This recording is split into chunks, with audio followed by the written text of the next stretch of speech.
Hello, this is Dr. Sanskriti Srivastava, and I am presenting first lecture on constitutional law. And the current topic is Introduction to Constitution.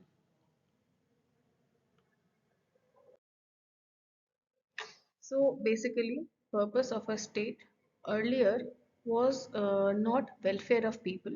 So the concept prevalent was laissez-faire, which meant that do not intervene unnecessary. Basically, it is a concept from trade and economics, and it propounded that state should not intervene in the marketplace. State could impose taxes, but could not dictate what and how to trade. State's domain is only to preserve law and order and protect the state from external aggression. But this theory failed, that we'll see in our further slides. Laissez-faire theory emphasized on individual liberties and interests. It discouraged state's tendency to intervene in individual affairs. This theory was the demand of 18th century in England, but the consequences were very harming. It created a rift between haves and have-not. Currently, the concept which is prevalent is welfare state. In 20th century, to eradicate the rift between the haves and have-nots, a new theory was propounded by our social scientists that was known as welfare state theory. Welfare state is a state which seeks to promote the prosperity and well-being of the people in general. Basically, the government here aims to protect people. This theory states that the state can upgrade the grievances of masses by curtailing individual liberties. Thus, where laissez-faire theory emphasized over liberalism, welfare state over uh, egalitarianism mode, that is the Samta Mulak Samaj. Where laissez-faire theory emphasized over private liberty and interest, welfare state is about public interest, that is the overall development of everybody. Law functioning as a state, all the people in a state cannot combine and operate all together all the time to achieve the desired goals. Thus, fundamental organs are necessary, and for conducting the behavior of these organs, a legal regime was also very much required.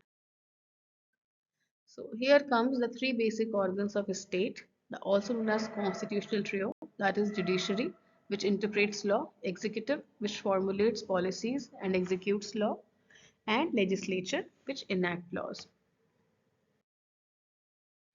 The legal system of a country is basically divided into these two parts. First is the law governing the state, which contains constitutional law and administrative law, and the another is the law by which the state governs or regulates the conduct of its member. For example, law of contract, law of tort is there, etc. etc. So, constitutional law basically means that constitutional law is a predictable body of norms and rules from which the governmental organs must draw their powers and functions. Following are the subject matters of constitutional law. First of all, the interrelationship among the organs, and organs are, as mentioned in the earlier slide, the judiciary, the legislature, and the executive. Secondly, the relationship between a state and the citizens or individuals. And third and last is the powers and functions and limitations of the state. Constitution. Constitution is a document which seeks to establish its fundamental, basic, apex organs of government and administration, as we see in the constitutional law, that each and every section describes in peculiar details that what will be the composition of Supreme Court, that is the Union Judiciary, the High Court, the other parts of the government, the composition of the UPSC, and everything is there. Also, it describes the structures, compositions, powers, and principal functions. It also defines the interrelationship of these organs with one another. For example, the provisions regarding separation of powers, etc. Lists given in Schedule 7, the union list, the state list, the concurrent list are there. And lastly, it also regulates their relationship with the people, more particularly the political relationship. Thus, constitution is the formal source of constitutional law in a country. Forward to the next slide. Constitution of India. India is a union of states. It is a sovereign, socialist, secular, democratic republic with a parliamentary system of government. Constitution of India was adopted by the Constituent Assembly on 26 November 1949 and came into force on 26 January 1950. The Constitution provides for a parliamentary form of government which is federal in structure with certain unitary features. The Constitution of India is the longest written constitution of any country in the world. The original text of the Constitution contained 395 articles in 22 parts and 8 schedules. Right now, there are 12 schedules in the Indian Constitution.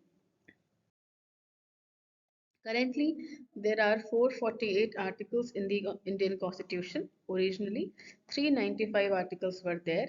Each set of articles cover important parts of the Constitution, including legislature, executive, schedules, parts of Indian Constitution, constitutional bodies, statutory bodies, fundamental rights, and more. Thank you. Next part we'll discuss in the upcoming slides.